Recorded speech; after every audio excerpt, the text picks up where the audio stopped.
di dalam tubuh kami mengalir darah suci Rasulullah. Sakir, Kir, Habib Qasim Maulid Sapi. Ente siap besok? 100 juta. Selaman. Selaman sama saya. Buat Nabi nih, jangan main-main loh. Ini tanah saya minjem buat acara. Karena kalau dalam pondok gak bakal muat. Ini tanah dijual 450 juta semua. Ada 1.300 meter. Saya tawar 400 juta. Tawar belum ada duitnya. Maksudnya masih nawar dulu 400. Nanti kumpul pelan-pelan. Makanya kalau ada bapak-bapak, ibu-ibu di sini yang mau nambah-nambahin, di sini nih, di sini hadir 400 orang atau lebih 1.000 orang. Satu orang 400.000 aja. Besok udah saya bayar ini tanah. Coba gini aja deh dari ujung. Mau ngasih berapa? Mau ngasih berapa? 100.000. Satu orang berdiri kumpulin. Satu orang berdiri. Abdurrahman. Habib Soleh mau ngasih berapa? 200. Pak Koswara mau ngasih berapa? Hah? 200.000. Di Indonesia ada orang ngaku cucu Nabi. Dalam tubuhku mengalir darah Rasulullah.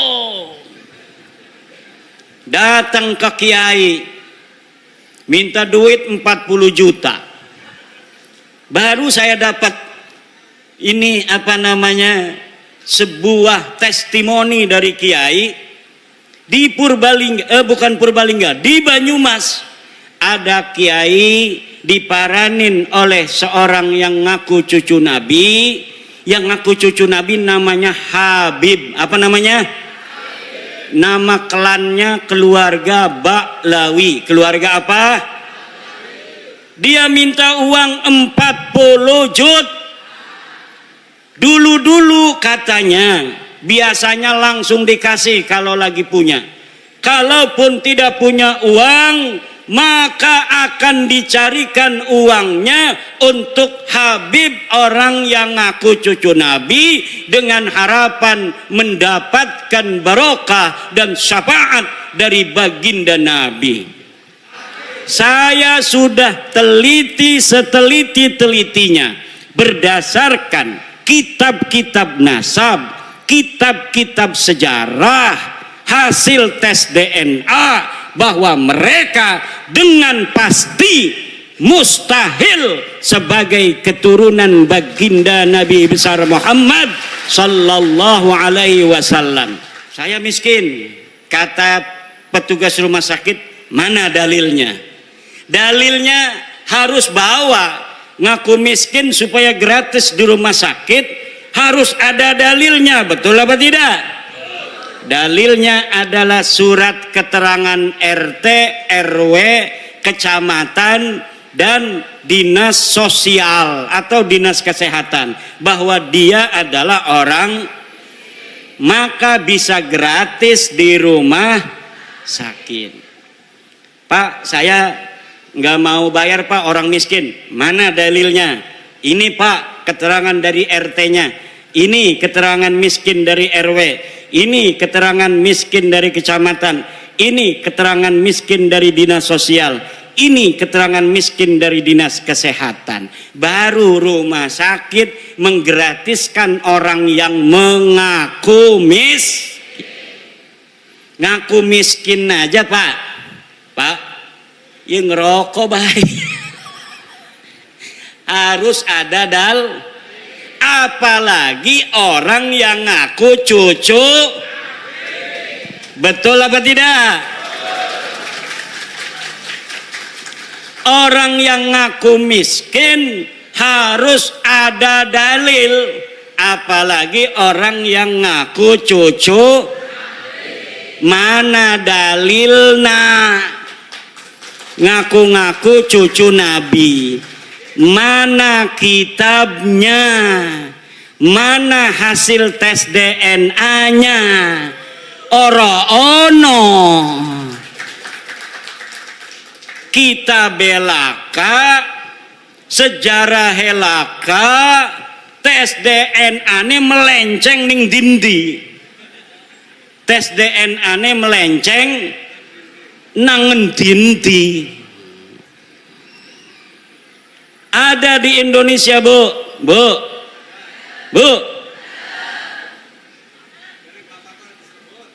Di Indonesia ada orang ngaku cucu Nabi.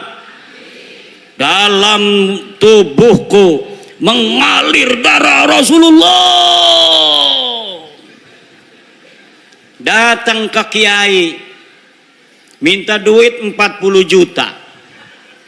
Baru saya dapat ini sebuah testimoni dari kiai di Purbalingga, bukan Purbalingga, di Banyumas. Ada kiai diparanin oleh seorang yang ngaku cucu Nabi.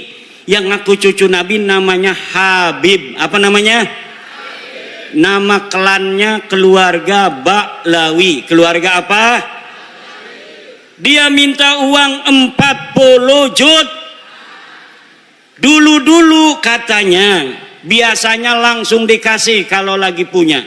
Kalaupun tidak punya uang, maka akan dicarikan uangnya untuk Habib, orang yang ngaku cucu Nabi, dengan harapan mendapatkan barokah dan syafaat dari baginda Nabi. Tapi kiai ini sudah dengar, ada di Banten namanya Imaduddin Usman, sudah meneliti bahwa para habib-habib yang ada di Indonesia yang ngaku cucu Nabi ini ternyata bukan keturunan Nabi. Saya yang meneliti itu, bahwa Habibku ada Habib Rizik Sihab, Habib Bahar Smith, Habib Topik Segap, Habib Lutfi Yahya. Itu semua namanya keluarga Baklawi. Keluarga siapa?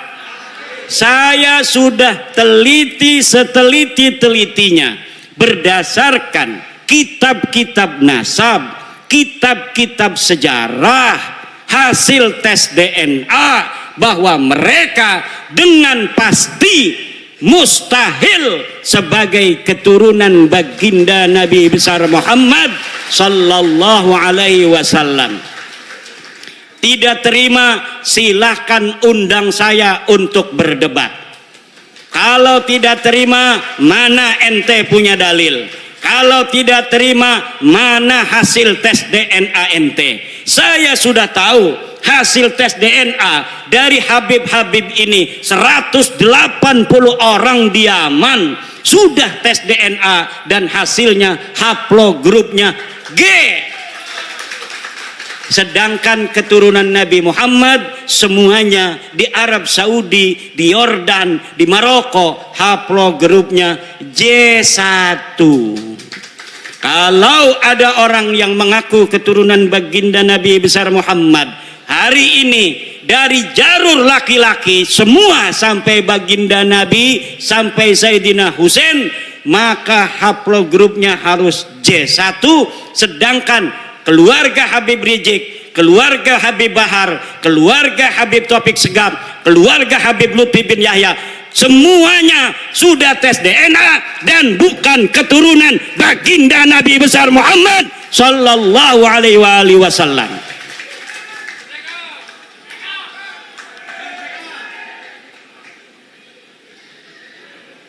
Itu ceritanya. Kembali kepada Kiai Banyumas tadi tuh. Karena dia sering mendengerin saya, ketika si Habib ini minta uang 40 juta, dia acting pura-pura jadeb. Kiai Imad pahlawanku, Kiai Imad pahlawanku, Kiai Imad pahlawanku. Langsung Habibnya kabur. Jadi ibu-ibu, bapak-bapak kiai, terutama sama kiai-kiai, kalau ada Habib minta-minta uang banyak, nggak usah banyak ngomong, cukup di depan dia baca wiridan, Kiai Imad pahlawanku, Kiai Imad pahlawanku, Kiai Imad pahlawanku, insya Allah setannya hilang semua. Lah kita nyari-nyari duit, gelati duit 40 juta gati bu ya, nggih. Megawe ning Tangerang gaji 4 juta, berarti 40 juta ya kita megawe ning pabrik 4 bulan 10 bulan nggih. Lah dia datang hanya dengan menjual baginda Nabi, dia pengen dapat duit 40 juta. Nah, orang-orang yang menjual nama Nabi besar Muhammad sallallahu alaihi wasallam begini, kira-kira masuk surga apa masuk neraka? Yang keras, yang keras. Saya tanya sekarang, Habib itu keturunan Nabi apa bukan? Keturunan Nabi apa bukan? Habib Rizik turunan Nabi bukan? Habib Bahar turunan Nabi bukan? Habib Lutfi bin Yahya turunan Nabi apa bukan? Habib Taufik Segaf turunan Nabi apa bukan? Orang Purbalingga sudah bersaksi bahwa mereka bukan keturunan baginda Nabi besar Muhammad.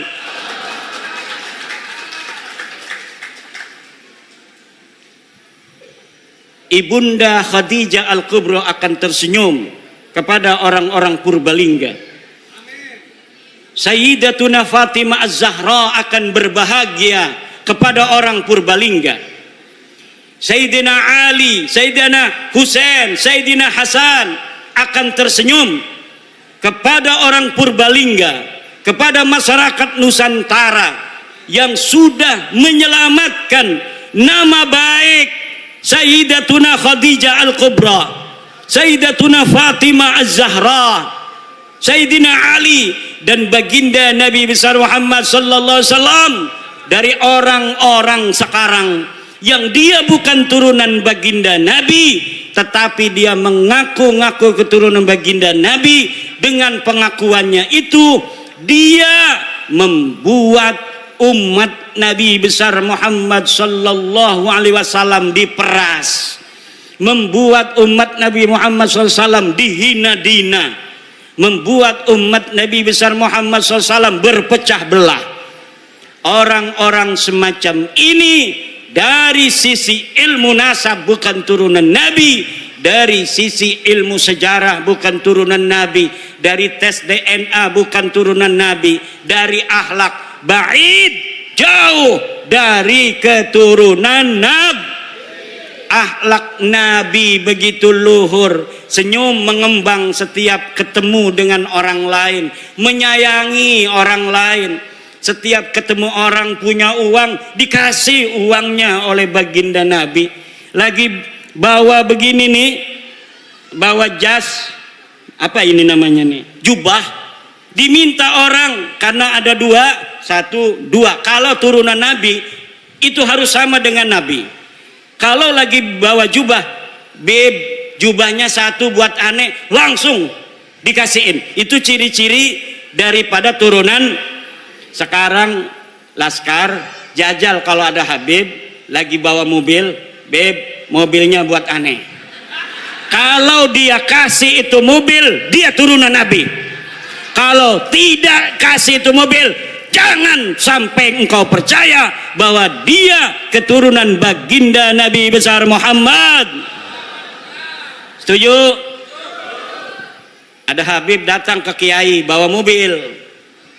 Beb, bawa apa ke sini? Mobil. Mobilnya buat aneh aja. Sebelum diminta, minta dulu. Sebelum dia minta uang, minta dulu apa yang dia bawa. Dia bawa udang-udang begini, pinta.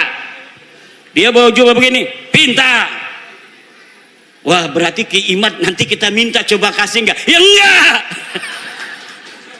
Aneh kan enggak ngomong-ngomong, aneh turunan Nabi. Ente punya istri, cerai, nanti aneh kawinin, ente masuk surga. Ada Profesor Manahem Ali berriwayat, ada seorang kiai istrinya cantik jelita. Tahu istrinya satu atau dua saya nggak tahu itu. Yang jelas dia istrinya cantik.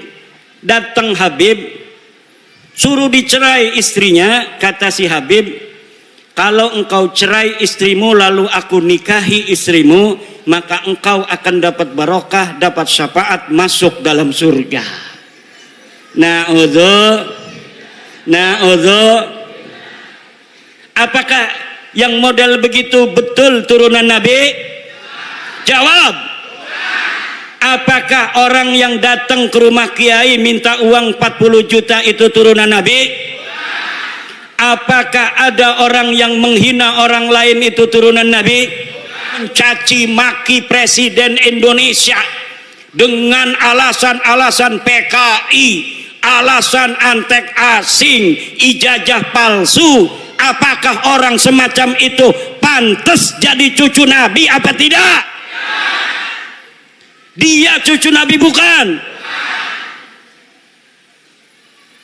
Orang yang selalu membuat keonaran. Orang kampung kita suruh demo tiap hari nggak dibayar. Kemudian orang-orang kampung kita meninggalkan pekerjaannya, meninggalkan kegiatannya, suruh demo tiap hari. Dia yang dapat duit, orang-orang kampung kita yang kerjaannya acak-acakan, ekonominya murat-marit, istrinya muring. Tahu muring? Istrinya muring, ngambek, marah-marah karena dia jaga warung ditinggalin. Apa betul? Dia bertani, taninya macul tidak disempurnain. Dia jagain pancingan lele. Pancingan lelenya ditinggalin. Kenapa? Suruh demo. Katanya membela agama, menurunkan antek-antek Cina, menurunkan antek-antek asing. Tapi ternyata perjuangan mereka semata-mata bukan untuk agama, bukan untuk rakyat, bukan untuk bangsa, tetapi untuk tingginya nama mereka sendiri dengan mengorbankan putra-putri Indonesia agar masa depannya acak-acakan, tetap miskin, melarat, tidak punya pekerjaan. Na'udzu. Bu, anak ibu mesantren, betul apa tidak? Anak ibu mesantren pengen jadi kiai, betul? Kiai Sahal sangat bahagia kalau anak ibu-ibu melebihi kiainya. Makanya saya bikin syair, ya Rabbi bil khalil iftah kulla talibina waj'alhumu khairan minna wa khairal umami. Ya Rabbi bil khalil iftah kulla talibina waj'alhumu khairan minna wa khairal. Ya Rabbi bil khalil, ya Tuhan dengan barakah Syekh Khalil Bangkalan, iftah kulla talibina, beri futuh santri-santri kami, waj'alhumu, jadikan mereka khairan minna, lebih baik daripada aku, wa khairal umami, dan sebaik-baiknya umat. Seorang kiai akan bahagia kalau muridnya lebih pinter daripada dirinya, betul? Kalau gurunya hafal Quran cuma 2 juz, kayak saya, itu juga dulu. Saya sekarang punya murid sudah hafal 30 juz karena habis mondok di saya belajar kitab kuning, dia ngaji di pondok tahfidz, sekarang sudah 30 juz. Saya senang dan bahagia. Dia dulu bisa baca kitab, sekarang sudah hafal Al-Qur'an. Kalau gurunya sudah 30 juz, seneng kalau muridnya hafal 35 juz.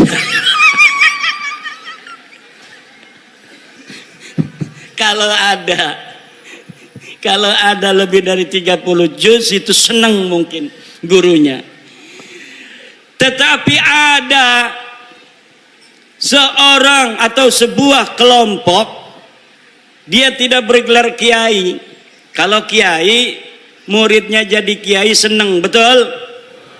Tapi ada Habib punya murid namanya Mukibin. Ini Mukibin tiba-tiba pas udah 2 tahun dia pakai Al-Habib. Wong Banyumas, gua Al-Habib. Lah kira-kira gurunya itu yang seorang Habib marah apa tidak kalau ada murid tiba-tiba make gelar Al-Habib? Marah, itu bisa dipukulin, dipersekusi. Kenapa? Karena bagi mereka nasab itu lebih utama daripada ilmu. Sedangkan menurut ajaran Islam, ilmu itu mutlakon lebih mulia daripada nasab. Ilmu itu mutlakon lebih mulia daripada takwa adalah kunci daripada kemuliaan. Ukuran daripada kemuliaan adalah takwa. Inna akramakum indallahi, sesungguhnya orang yang paling mulia di antara kalian adalah orang yang paling bertakwa. Itu adalah barometer kemuliaan. Siapa orang paling bertakwa, dialah orang yang paling mulia. Apakah dia anak seorang kiai? Apakah dia anak seorang raden? Apakah dia anak seorang tubagus? Dia seorang petani? Dia seorang penjual cilok? Dia seorang yang miskin? Dia seorang yang kaya? Kalau dia bertakwa, maka dialah orang yang paling Ini ajaran Islam apa ajaran Habib? Islam. Tapi ajaran Habib, dia ngomong sama santri-santrinya, kalau nanti jadi kiai banyak ilmunya, jangan sampai di hatimu ada perasaan sama dengan Habib. Jadi mereka mempunyai sebuah ajaran, sebuah doktrin kepada murid-muridnya yang bukan dari golongan Habib itu, bahwa orang-orang Jawa, wong Banyumas, wong Purbalingga, wong Brebes, wis kon dagang ndok bae, ora bisa dadi wong mulia. Sirama sampai kapan bae tugasnya ngormati kula. Kok sira duwe anak, anake ngormati anak kula. Kok sira duwe putu, putune ngormati putu kula. Anak kira duwe buyut, buyute ngormati buyut kula. Sampai kiamat tugasnya sira jadi hamba sahaya. Tugasnya kita lan turunan kita jadi raja, jadi wong mulia. Ini ajaran Islam apa ajaran Habib? Ajaran Islam apa ajaran Habib? Ajaran Islam apa ajaran Habib? Ajaran Islam, siapa saja dia, dari siapa dia dilahirkan, tidaklah penting. Tetapi yang penting bagaimana dia nanti menatap kehidupan. Kalau dia belajar, kemudian pintar, dia bisa jadi presiden di Indonesia, walaupun dia hanya anak petani dari Purbalingga.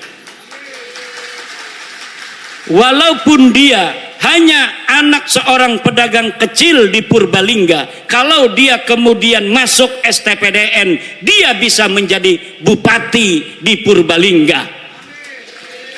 Siapapun dia, walaupun dia hanya anak seorang yang mencari limbah, pemulung, tapi dia kemudian masuk TNI, dia jadi jenderal, kemudian dia menjadi panglima TNI. Itu adalah ajaran Islam.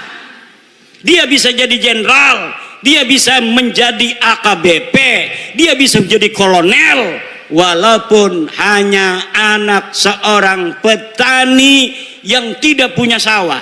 Petani nyambut tapi abai nyelengi be alhamdulillah duite gena sekolah ning akpol, duite sekolah ning perwira, akhirnya jadi jenderal.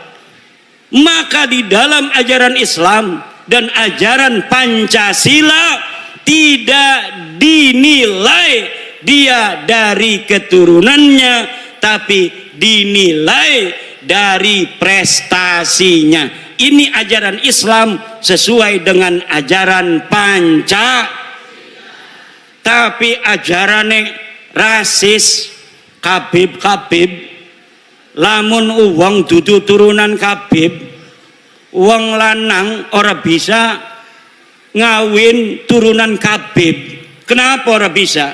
Karena kita mah turunannya Nabi. Jere siapa sira turun Nabi? Jere bapak kula. Bapak nirani jere siapa? Bapak kula nih ya jere bapak tua kula. Bapak tua kamu kata siapa? Kata, tapi saya minta buktinya. Tidak ada bukti. Saya minta dalilnya. Tidak ada Saya minta tes DNA. Hasil tes DNA-nya haplogrup G. Orang yang bukan hanya mereka bukan keturunan Nabi, tapi juga mereka bukan orang Arab. Leluhur mereka orang Kaukasia, orang Turki yang tidak punya tempat. Mereka hidup nomaden, kemudian mereka tinggal di Kaukasus, kemudian dihancurkan, menyebar ke India, menyebar ke Pakistan, menyebar ke Eropa, menyebar ke Yaman. Dari Yaman pindah ning Indonesia. Ning Indonesia ngaku putune Nabi. Jadi wes ibu-ibu nurut ning kiai desa. Nurut ning kiai ning desa kita ana sing ngajar Fathul Qorib ning musola. Wonge 5 sing ngaji, sing siji ngantuk, sing siji izin. Tinggal wong telu, sing telu ning ngantuk. Ngajar Fathul Qorib kiai, dia yang ngajar ngaji, dia yang bawa kopi. Dia yang ngajar ngaji, dia yang bawa kopi. Kadang-kadang diamplopin yang ngajinya, saking pengen ngelihat orang itu masuk surga, sampai dia kiai ngajar ngaji, gawa kopi, gawa kue, gawa amplop maning. Alhamdulillah.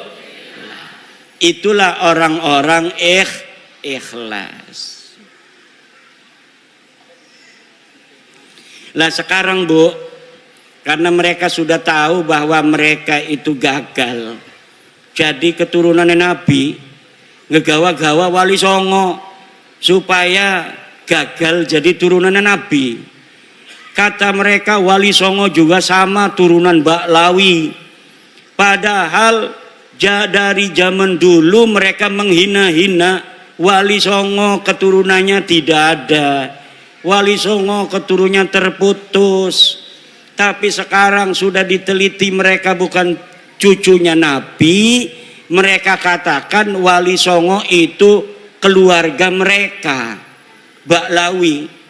Rizik Syihab sebelum saya membuat tesis tentang bahwa para kabib itu bukan turunan Nabi, dia ditanya oleh orang tentang Azmat Khan.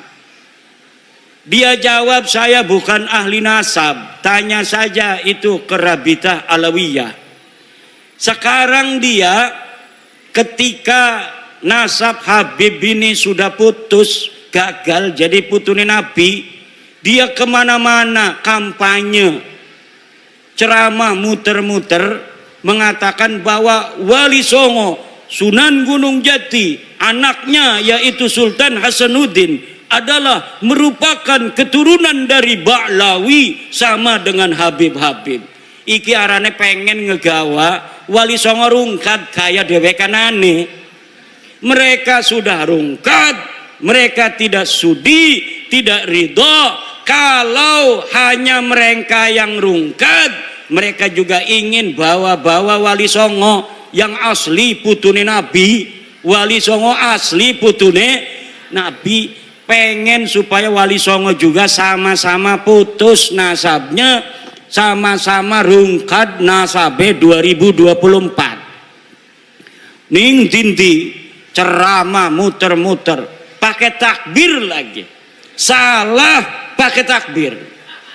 Saudara-saudara, Sunan Gunung Jati punya istri Nyai Rara Santang, takbir.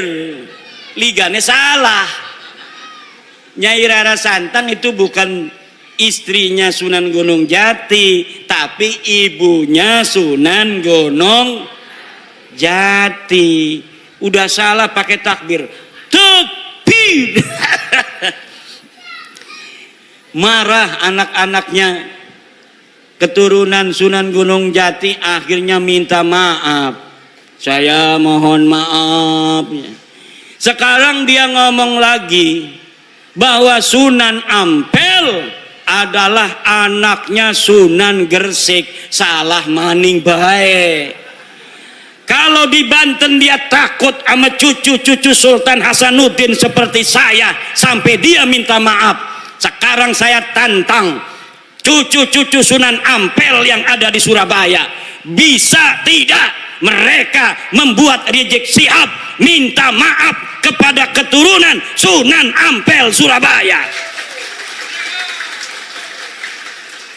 Sekarang orang Surabaya kalau dia tidak minta maaf atas kesalahannya itu dengan mengatakan Sunan Ampel anaknya Sunan Gresik, padahal Sunan Ampel anak daripada Ibrahim Asmoro, maka berarti keturunan Sunan Ampel yang ada di Surabaya tidak dianggap oleh Rizik Syihab seperti turunan Sunan Gunung Jati Syarif Hidayatullah. Mana eta turunan Sunan Ampel di dia? Tuntut, suruh minta maaf. Bukan bapaknya Sunan Ampel Ibrahim Asmoro Kondi.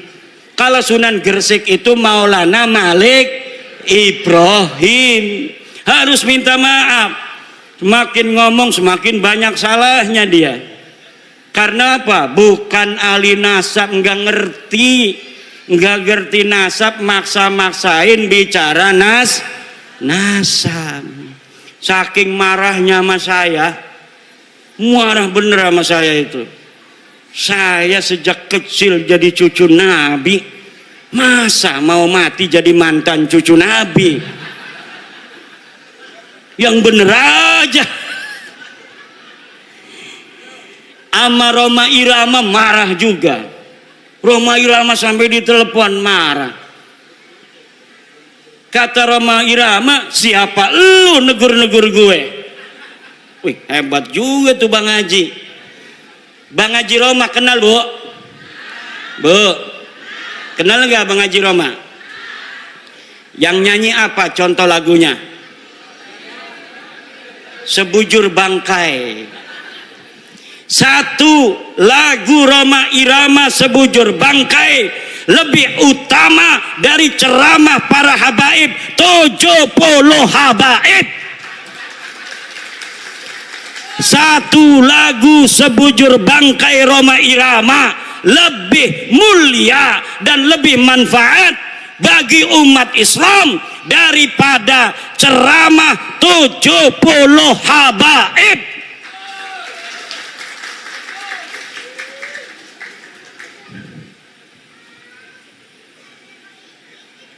Kenapa lagunya Roma Irama kalau didengerin, kalau lagunya masalah akhirat, kaya-kaya neraka di depan mata, betul? Betul nggak?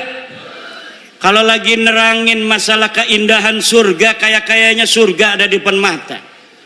Kalau lagi menerangkan istri salehah, Masya Allah pengen nambah lagi. Setiap keindahan yang tampak oleh mata. Apa tuh? Nggak hafal saya. Ada kiai yang hafal seluruh lagu-lagu Rhoma Irama. Namanya Kiai Haji Raden Sarip Rahmat. Itu di rumahnya bukan kitab dia mah, kaset semua. Masya Allah. Padahal hafal Quran, pinter baca kitab kuning, tapi ngefan banget sama Rhoma Irama sampai dia mengatakan bahwa Rhoma Irama adalah waliyun min auliyaillahi ta'ala. Rhoma Irama adalah waliyun min auliyaillahi ta'ala. Coba kita lihat, umurnya sudah 80 tahunan. Tapi ketika mendengar tentang tesis saya, dia ingin menelusuri, dia ingin meneliti. Kemudian sekarang dia mempunyai keyakinan bahwa para habib ini bukan keturunan baginda Nabi besar Muhammad sallallahu alaihi wa alihi wasallam. Kalau orang siapa saja yang masih ragu-ragu di hatinya, takut kewalat, maka lihat sebelum ayat Aqsal Madinah. Qalu inna tatayyarna bikum la illam tantahu la narjumannakum wa la yamassannakum minna adzabun alim.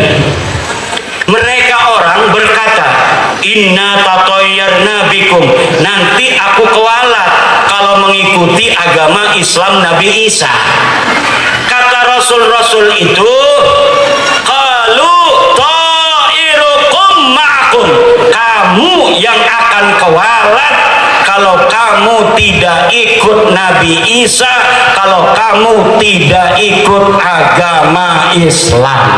Pada kalau masalah habib, lamun ana sing ngomong, kalau ada yang berkata bahwa orang-orang yang membatalkan nasab Ba'lawi dia akan kewalat, maka saya katakan ta'irukum ma'akum, kamu yang akan kewalat karena kamu telah mengakui orang yang bukan keturunan Nabi sebagai keturunan Nabi. Orang yang mengakui, memasukkan bukan keturunan Nabi sebagai keturunan Nabi, dia akan kewalat. Dia telah menyakiti baginda Nabi, dia telah menyakiti ibunda Khadijah Al-Kubra, dia telah menyakiti Sayyidah Fatimah Az-Zahra, dia telah menyakiti Sayyidina Ali karramallahu wajhah. Kenapa? Kenapa kamu yang akan kualat? Karena kamu mengaku durian Nabi, tidak punya dalil. Aku Imaduddin Usman membatalkan nasab kamu dengan dalil-dalil. Ini dalilnya dari kitab nasab. Mulai abad kelima, 6, 7, 8, 9, tidak ada leluhur kamu disebut, dicatat sebagai keturunan baginda Nabi. Ini kitab sejarahnya. Mulai dari abad keempat, 5, 6, 7, 8, 9, tidak ada leluhur kamu dicatat dalam sejarah sebagai apapun, baik sebagai ulama maupun sebagai turun Nabi. Tidak ada leluhurmu yang jadi ulama, tidak ada leluhurmu yang jadi wali, tidak ada leluhurmu yang dicatat sebagai keturunan Nabi. Lalu kamu katakan Ubaidillah sebagai imam. Imam dari mana? Kamu katakan Alwi sebagai muhaddis. Muhaddis dari mana? Tidak ada orang yang mencatat di masanya pada abad ke-5, ke-6, ke-7 mereka sebagai ulama, mereka sebagai muhaddis, mereka sebagai turun Nabi. Teu aya pokok nama, teu aya. Ngerti teu? Ya kalau sudah tidak ada dalil, premen maning. Imad tolong si husnudon beh. Ora bisa, doraka kita. Asup ka neraka aing. Lamun geus nyaho sia lain keturunan nabi, tapi orang masih ngomong sia turun nabi, aing asup ka neraka. Aing mah embung asup ka neraka eta. Aing mah embung asup ka neraka. Ka neraka. Kita mau ora pengen manjing neraka. Ku ibu-ibu pengen ora manjing neraka? Bu. Pengen ora manjing neraka? Ari boten aja nganggep Baklawi turun nabi maning ya. Lamun masih nganggep turun nabi manjing neraka. Ada kiai protes sama saya. Hai Kimat, kenapa pernah mengatakan walaupun ulama-ulama di dunia memfatwakan karena suatu hal Baklawi sebagai cucu Nabi, saya tidak akan terima. Saya pernah ngomong begitu, betul. Tapi Pak, lihat kata-kata saya, dengar kata-kata saya, ada kalimat karena suatu hal. Kalau ulama-ulama sedunia berfatwa, memfatwakan karena suatu hal Baklawi sebagai cucu Nabi, saya tidak akan terima. Itu kalau dia berfatwanya tidak pakai dalil. Karena suatu halnya itu misalnya pertemanan, seperti Syekh Ali Jum'ah Mesir, karena berteman dengan Habib Umar bin Hafid, dia kemudian mengisbat Baklawi. Syekh Ibrahim bin Mansur, karena dia sama-sama nasabnya putus, dianggap putus oleh orang Arab, haplogrupnya juga bukan J1, Ibrahim bin Mansur. Akhirnya Ibrahim bin Mansur sekarang membantu Baklawi, Baklawi membantu Ibrahim bin Mansur. Itu namanya karena suatu hal. Kalau mereka datang dari seluruh dunia membawa dalil, maka kita terima, walaupun itu akan mustahil. Mustahil ditemukan dalil-dalil tentang ketersambungan Baklawi. Kenapa saya berani mengatakan mustahil? Karena algoritmanya tidak memungkinkan. Kenapa tidak memungkinkan? Karena di abad 9 saya sudah ainul yakin melihat dalil-dalil bagaimana mereka membangun nasab itu di abad 9. Tidak ada sebelumnya. Maka tidak mungkin akan ditemukan dalil di abad ke-8, dalil di abad ke-7, dalil di abad ke-6. Tidak mungkin ditemukan karena algoritma pembentukan, fabrikasi daripada nasab mereka hanya baru ada di abad 9. Kalau sampai mereka bawa manuskrip katanya abad ke-6, ke-5, saya pastikan itu manuskrip palsu. Nah, apakah ada buktinya? Woi Kiai ngomong manuskrip palsu, manuskrip palsu. Saya sudah menemukan banyak pemalsuan-pemalsuan di dalam sejarah Baklawi. Saya banyak menemukan banyak pemalsuan dalam kitab-kitab Baklawi, seperti kitab Abnaul Imam yang ditulis abad kedua Hijriyah, lalu ditambahin di abad kelima, kemudian dikatakan sebagai kitab abad kelima. Padahal kitab itu ditambahin lagi pada abad ke-11, pada abad ke-13. Jadi apa yang tercatat di dalam kitab Abnaul Imam bukan semata-mata abad kedua, bukan semata-mata abad kelima, bukan semata-mata abad 11, bukan semata-mata abad ke-13, dan bukan semata-mata dicetak pada abad 15 sekarang. Ini baru dicetak. Tetapi dari banyaknya penulis dari satu masa ke masa yang lainnya tidak ada dibedakan ini catatan dari abad 2, ini catatan dari abad 5, ini catatan dari abad 11, ini dari abad 13. Tidak dibedakan.